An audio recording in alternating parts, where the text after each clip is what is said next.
ഇപ്പൊ ആശ്വാസം തോന്നുന്നുണ്ടോ? ഹോസ്പിറ്റലിൽ പോണോ?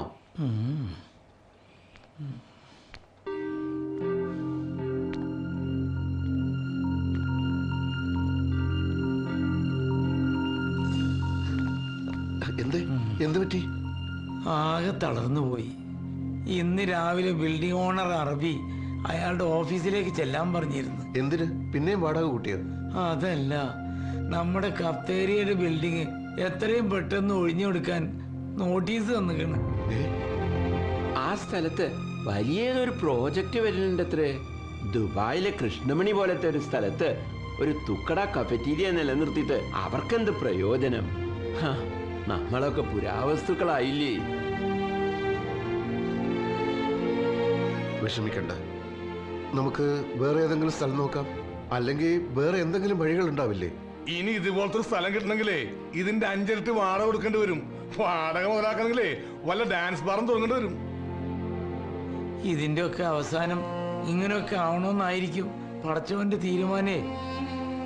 4-5 കൊല്ലം ഇവിടെ നിന്ന് കുടുംബത്തിന്റെ പ്രശ്നങ്ങളൊക്കെ തീർക്കാന്ന് വിചാരിച്ച് വന്നതാ.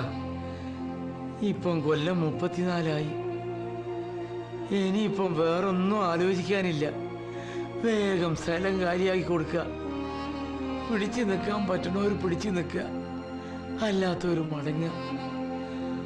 അതല്ലേ നമ്മളെ കൊണ്ടൊക്കെ ചെയ്യാൻ പറ്റൂ.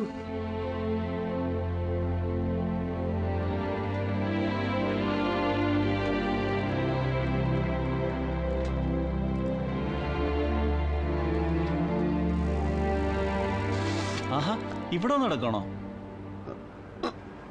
അബ്ദുള്ളൊക്കെ പോവാന്നറിയില്ലേ? മൂപ്പര് അന്വേഷിക്കുന്നുണ്ട്.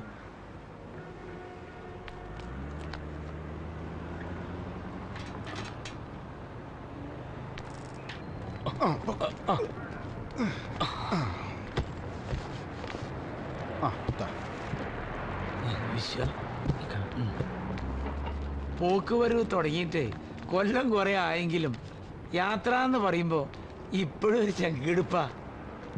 പാസ്പോർട്ടും ടിക്കറ്റും സൂക്ഷിച്ചു വെച്ചോ. മുകുന്ദൻ എവിടെ പോയി? ഫ്ലൈറ്റിന് സമയമായി എന്ന് അവനെ അറിയില്ലേ? ആ, എത്തിയല്ലോ. എവിടെയായിരുന്നു ഇതുവരെ? വിചാരിക്കാത്ത കാര്യങ്ങളാണ് നടക്കുന്നതെല്ലാം. ഇനി എനിക്കാരുമില്ല. മറക്കില്ല, നിങ്ങളെ ഞാൻ ഒരിക്കലും മറക്കില്ല. എന്താ മോനെ ഇത്?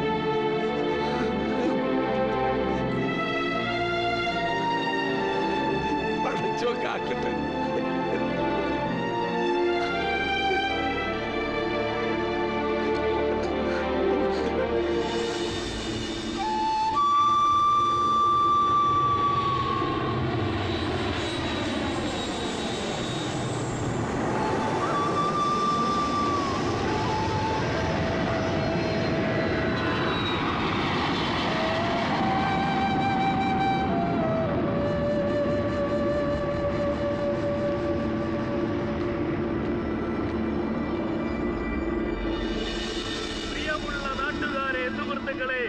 ചെമ്മണ്ണൂരിന്റെ പൊന്നോമന പുത്രൻ മന്ത്രി കരുണന് ജന്മനാടിന്റെ സ്വീകരണം.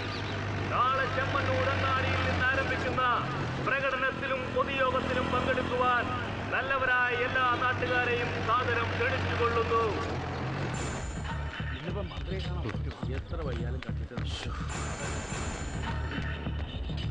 ഞാൻ കൃഷ്ണവാര്യര്, കോഓപ്പറേറ്റീവ് ബാങ്കിന്റെ മാനേജരാ. മന്ത്രിയുടെ അടുത്ത സുഹൃത്താണ്. ഒന്ന് കണക്ട് ചെയ്തു തരും? ഓക്കെ.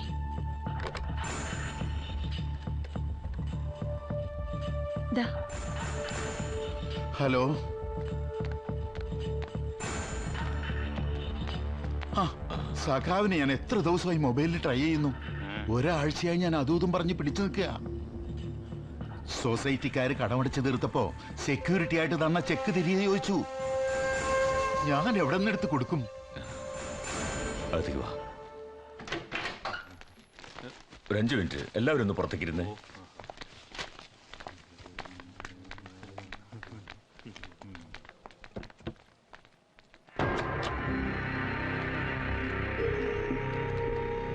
ചെക്ക് എങ്ങനെയോ മിസ്പ്ലേസ്ഡായി, തപ്പിയെടുക്കാം നോക്കട്ടെ എന്നൊക്കെ ഞാൻ പറഞ്ഞു നോക്കി. അവന്മാർക്ക് സംശയമായി. എങ്കി ഗോപാലേട്ടൻ ഡ്രോ ചെയ്ത 20 ലക്ഷം രൂപയുടെ ചെക്ക് കാണണമെന്നായി. സെക്യൂരിറ്റി തന്ന ചെക്കിന്റെ നമ്പർ അവരുടെ കയ്യിലുണ്ടല്ലോ. രണ്ടും ഒന്നാണെന്നറിഞ്ഞാ പിന്നെ എന്താ ഒരു പോംവഴി? അങ്ങയുടെ നിർദ്ദേശപ്രകാരം ഞാനിത് ചെയ്തു എന്ന് സമ്മതിക്കേ നിവൃത്തിയുള്ളൂ. സഖാവ് തന്നെ അവരോടൊന്ന് സംസാരിച്ച് എങ്ങനെയെങ്കിലും എന്റെ തലേതിൽ നിന്ന് ഊരിത്തരണം. ഞാൻ സംസാരിക്കാനോ? മന്ത്രിയായി സത്യപ്രതിജ്ഞ ചെയ്തിട്ട് 5 ദിവസമായതേ ഉള്ളൂ. ഞാൻ സംസാരിക്കാമെന്ന് പറഞ്ഞാൽ ഞാനും ഇതിൽ ഇൻവോൾവ് ആണെന്ന് ഞാൻ തന്നെ സമ്മതിക്കുക എന്നല്ല അർത്ഥം. അങ്ങനെയായാൽ മന്ത്രിസഭയിലും പാർട്ടിയിലും എൻ്റെ അവസ്ഥ എന്താകും? അല്ലെങ്കിലും പാർട്ടിയിൽ ചില്ലറയൊന്നല്ല ശത്രുക്കൾ. ഒരു കാര്യം ചെയ്യാം. ഒരു കയ്യബദ്ധം പറ്റിയതാണ്. ആ കടത്തിലേക്ക് മുകുന്ദൻ അയച്ചു തന്ന തുക തിരിച്ചു തരാമെന്ന് പറ. സഖാവ് എന്തായി പറയുന്നേ? അൻവറിനെ പോലെയുള്ള തീവ്രവാദികളൊക്കെ അങ്ങനെ ഒതുക്കാൻ കഴിയുന്നാണോ? അവന്റെ പ്രിയപ്പെട്ട നേതാവ് മുകുന്ദൻ നാടുവിടാൻ തന്നെ കാരണം ഈ പ്രശ്നത്തിലല്ലേ? താനൊന്ന് സംസാരിച്ചു നോക്കടോ. സഖാവ് സംസാരിക്കണം. ഞാനിത് സംസാരിച്ചാല് എന്നെ അവന്മാര് തല്ലിക്കൊല്ലും. ഒരു കാരണവശാലും എനിക്ക് ഇതിൽ ഇടപെടാൻ കഴിയില്ല. സഖാവ് പറഞ്ഞിട്ടില്ല ഞാൻ. അതിന് തെളിവൊന്നുമില്ലല്ലോ. എന്ന് വെച്ചാൽ സ്വന്തമായി ആലോചിച്ച് എന്തെങ്കിലും ചെയ്യുവാരേ. ഞാനിവിടെ 100 കൂട്ടം പ്രശ്നങ്ങളില്ല. നാളത്തെ സ്വീകരണത്തിന്റെ കാര്യം തന്നെ എന്നുവെച്ചല്ലേ, നമുക്ക് പിന്നെ കാണാം.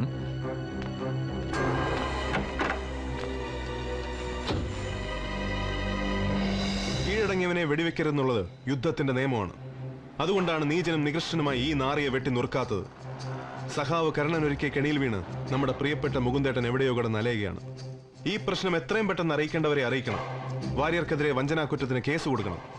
മാത്രമല്ല, പാർട്ടിയെ സ്നേഹിക്കുന്ന ചെമ്മണ്ണൂരിനെ സഹാക്കൾ ആരും തന്നെ മന്ത്രി കരുണൻ ഇന്നത്തെ സ്വീകരണത്തിൽ പങ്കെടുക്കാൻ പാടില്ല. അതൊന്നും ശരിയായ നടപടിയല്ല. പാർട്ടി അണികളുടെ കഠിനാധ്വാനത്തിന്റെ ഫലമായി വൻ ഭൂരിപക്ഷത്തോടെയാണ് നമ്മൾ അധികാരത്തിൽ വന്നിരിക്കുന്നത്. ചെമ്മണ്ണൂരിനൊരു മന്ത്രിയെ കിട്ടിയിരിക്കുന്നത്.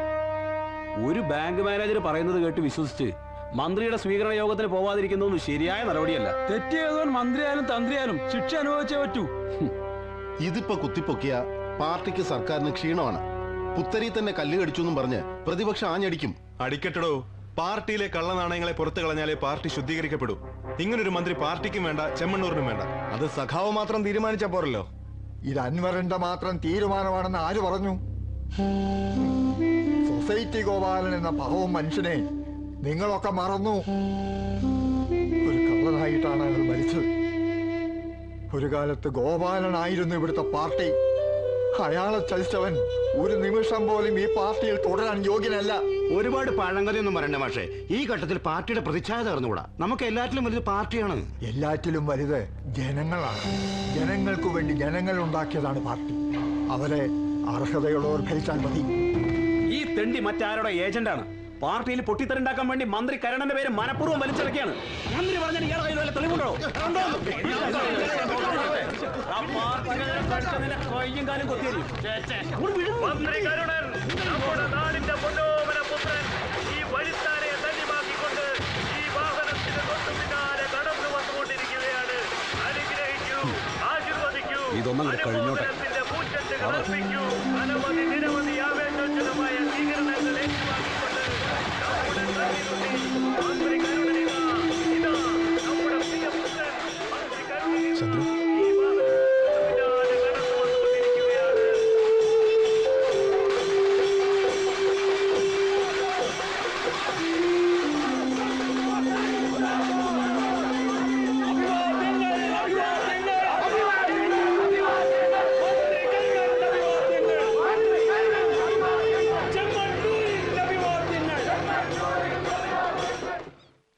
മാഷെ, നമ്മൾ എന്തായാലും സെക്രട്ടേറിയറ്റിൽ വിവരം അറിയിക്കണം.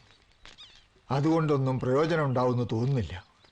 കരുണനെ കുറ്റക്കാരനാക്കാൻ എന്ത് തെളിവാണ് ഉള്ളത്? മാനേജർ വാര്യരുടെ മൊഴി തെളിവല്ലേ? പാർട്ടി തെളിവെടുപ്പെടുത്തുമ്പോ വാര്യർ കൂറുമാറിയാ? ആ, എങ്കിൽ വാര്യരെ പിന്നെ ജീവനോടെ ആരും കാണില്ല. അങ്ങനെ ചെയ്താൽ കരുണൻ എന്നേക്കുമായി രക്ഷപ്പെടും.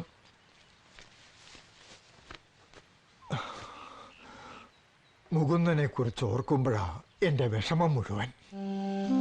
ഒരു കാര്യവുമില്ലാതെ അവൻ എവിടെയോ കിടന്നെന്ന് അറിയിക്കുന്നു. മൂന്നാട്ടിലിപ്പോൾ എവിടെയാണുള്ളതെന്ന് വല്ല വിവരമുണ്ടോ? ഗൾഫിലുള്ള നമ്മുടെ പല സുഹൃത്തുക്കളും ഇപ്പോഴും അന്വേഷിച്ചുകൊണ്ടിരിക്കുക. ഇതുവരെ ഒരു എത്തുമ്പടിയും കിട്ടിയിട്ടില്ല. സുഹൃത്തുക്കൾക്ക് നമ്മുടെ മുകുന്ദന്റെ കാര്യത്തിൽ എന്ത് താല്പര്യം അൻവറേ? നമ്മൾ നേരിട്ട് പോയി അന്വേഷിക്കേണ്ടതായിരുന്നു. നേരിട്ടെന്ന് പറഞ്ഞ നമ്മൾ അവിടെ പോയി അന്വേഷിക്കണം. ശരിയാ. മുകുന്ദൻ ഇനി എന്തിന് അന്യനാട്ടിൽ കിടന്ന് കഷ്ടപ്പെടണം? ഞാൻ പറയുന്നത് മുകുന്ദനെ കണ്ടുപിടിച്ച് തിരിച്ചു കൊണ്ടുവരുന്ന കാര്യം അൻവർ തന്നെ ഏറ്റെടുക്കണമെന്നാ. ഞാനത് പലവട്ടം ആലോചിച്ചിട്ടുള്ളതാണ് മാഷെ. പക്ഷേ ഇല്ല, ഇനി അത് വൈകിക്കൂടാ.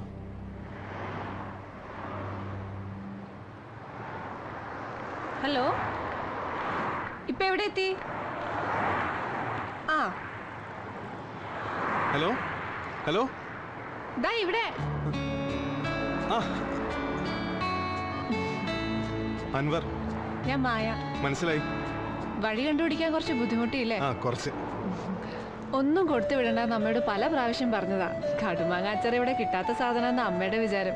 വെറുതെ ഓരോരുത്തരെ ബുദ്ധിമുട്ടിക്കാൻ. നാട്ടിലുള്ളവർക്ക് ഇങ്ങനെയൊക്കെയല്ലേ സ്നേഹം കാണിക്കാൻ പറ്റൂ. ഇത് കേടുകൂടാതെ കുറെ കാലം ഇരിക്കുന്ന അമ്മ പറഞ്ഞിരുന്നു. ആ ധൈര്യത്തിലാ ഇത്തിരി വൈകിച്ചത്. Thank you. ഒരു ഡ്രൈവിംഗ് ലൈസൻസ് സംഘടിപ്പിക്കാനുള്ള ശ്രമത്തിലായിരുന്നു. കഴിഞ്ഞ ആഴ്ച ടെസ്റ്റ് പാസ്സായി. ജോലി വല്ലതും ശരിയായോ? ഇല്ല, ഒരു സെക്കൻഡ് ഹാൻഡ് പിക്കപ്പ് നോക്കി വെച്ചിട്ടുണ്ട്. സത്യം പറഞ്ഞ ജോലി തേടി വന്നതല്ല ഞാൻ. ഒരാളെ അന്വേഷിച്ചിറങ്ങിയതാ. അയാളെ കണ്ടെത്തുന്നവരെ പിടിച്ചു നിൽക്കാൻ്റെ ജോലി, അത്രേ ഉള്ളൂ. അൻവർ ചെമ്മണ്ണൂരിന്നല്ലേ? അതെ. ആരെ അന്വേഷിച്ചു വന്നു എന്നാ പറഞ്ഞേ? ഒരു മുകുന്ദൻ. മുകുന്ദേട്ടൻ ഞങ്ങളുടെ പാർട്ടിയുടെ നേതാവായിരുന്നു. എൻ്റെ ഏറ്റവും അടുത്ത ആള്. അല്ല, എൻ്റെ സ്വന്തം ജ്യേഷ്ഠനെ പോലെയായിരുന്നു. 3 വർഷമായിട്ട് ആളെക്കുറിച്ചൊരു വിവരവുമില്ല. എനിക്കറിയാം മുകുന്ദേട്ടനെ. മുകുന്ദേട്ടനെ അറിയോ?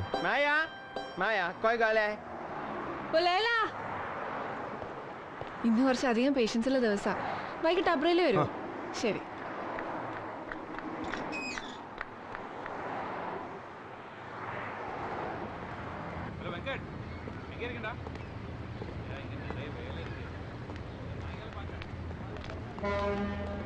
ഇത്രയും ആത്മാർത്ഥതയുള്ള, ഒട്ടും കളങ്കമില്ലാത്തൊരു മലയാളിയെ എൻ്റെ ഗൾഫ് ജീവിതത്തിൽ ഞാൻ കണ്ടിട്ടില്ല.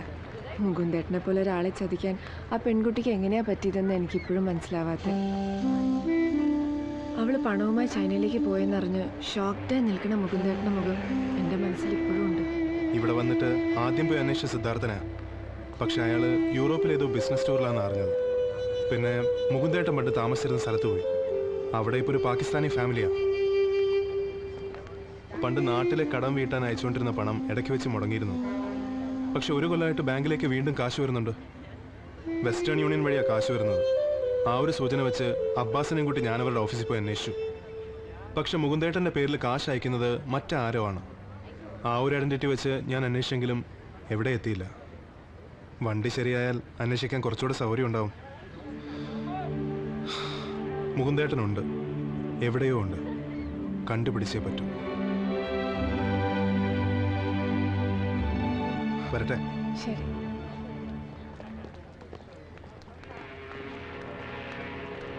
മായ, 4 വർഷമായി അല്ലേ നാട്ടിൽ പോയിട്ട്? ചേച്ചിമാരുടെ കാര്യങ്ങളൊക്കെ കഴിഞ്ഞില്ലേ? ഇനി വീട്ടിലേക്ക് കാശൊന്നും അയക്കണ്ട, സ്വന്തം കാര്യം നോക്കണം. ഉപദേശം എൻ്റെ അല്ല, അമ്മ പറയാൻ ഏൽപ്പിച്ചതാ.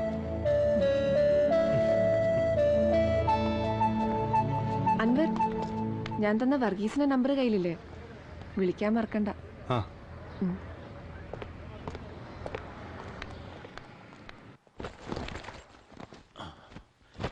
താമസ സ്ഥലം പല പ്രാവശ്യം മാറിയെങ്കിലും ഇത് കളയാൻ തോന്നിയില്ല. ഞാനിതുവരെ തുറന്നു നോക്കിയിട്ടില്ല.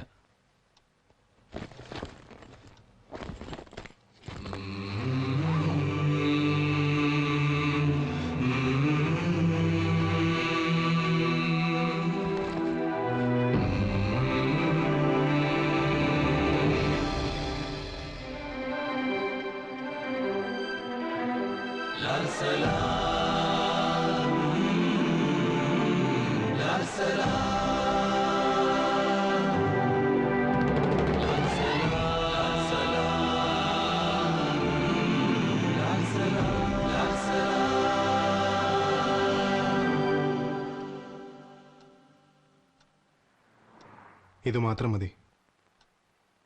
പണ്ട് കൂട്ടത്തിൽ താമസിച്ചവരൊക്കെ ഓരോ വഴിക്ക് പോയി. പലരും നാട്ടിലേക്ക് മടങ്ങി. പിന്നെ കരീം ഇവിടെ ഒരു ഡാൻസ് ബാർ ജോലി ചെയ്യുന്നുണ്ട്. ആളൊരു യൂസ്ലെസ്സാ.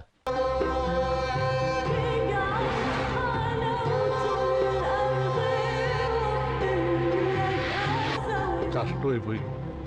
നാട്ടിൽ തന്നെ നിന്നിരുന്നെങ്കിൽ വല്ല MLA മന്ത്രിയോ മനുഷ്യനായിരുന്നല്ലേ. ഇവിടെ വന്ന് ഞങ്ങളുടെ കൂട്ടത്തിൽ കിടന്ന് കഷ്ടപ്പെട്ടിരുന്നെന്ന് ആലോചിക്കുമ്പോഴാണ്.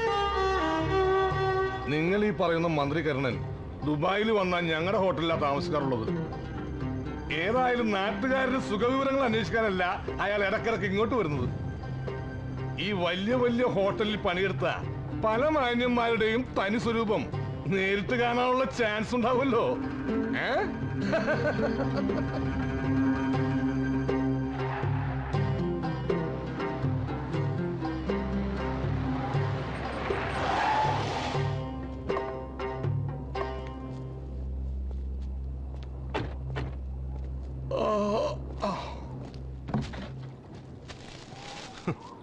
ഡേറ്റ് കഴിഞ്ഞ ഈ കുബൂസ് വെച്ച് നിങ്ങൾ എന്ത് ബിസിനസ്സാ ചെയ്യുന്നത്?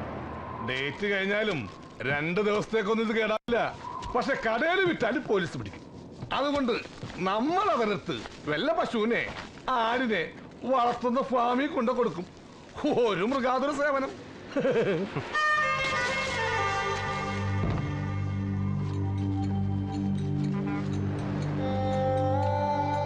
ഈ കുപ്പൂസൊക്കെ വിറ്റിരുന്ന കാശി നേരെ ഞാൻ വീട്ടിലേക്ക് അയക്കും. അമ്മോസം ഉണ്ടായിരുന്നപ്പോ വീട്ടിലൊന്നും ഞാൻ അറിഞ്ഞിരുന്നില്ല. ഇപ്പൊ അവർക്ക് ഞാനല്ലാതെ വേറെ ആരില്ലല്ലോ.